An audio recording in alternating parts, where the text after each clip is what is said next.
The core thing of the religion is two things. میں ایک آپ لوگوں کو سب کو بتاؤں, دا کور تھنگ جو کور ہوتی ہے نا ریلیجن کی, اسلام کی, وہ دو چیزوں پہ بیس کرتی ہے. This based on two things only. That is one, نماز, and the other thing is, نماز جس وجہ سے پڑھی جاتی ہے وہ ہے قرآن. دیٹس اباؤٹ اٹ, اور کچھ بھی نہیں. یہ دو چیزیں کرتے رہو.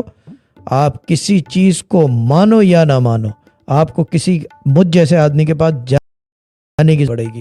اگر یہ دو چیزیں پکی کر لو, اس کے علاوہ کچھ مت کرو.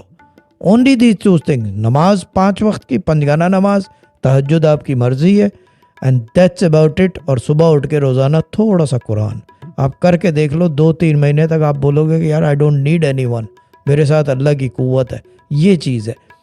اب لوگ بولیں گے کہ جی اس کے ساتھ بہت ساری چیزیں, بہت ساری چیزیں ہم مانتے ہی اس وجہ سے, ہم نے اللہ کو ہی پہچانا ہے, کیا کہتے ہیں, محمد صلی اللہ علیہ وآلہ وسلم سے. تو نہ ماننے کا تو سوال ہی نہیں ہے. ان کو آپ نے قرآن پڑھ لیا تو مان لیا ان کو, یو ایکسیپٹڈ ہم ایز دا لاسٹ پروفٹ.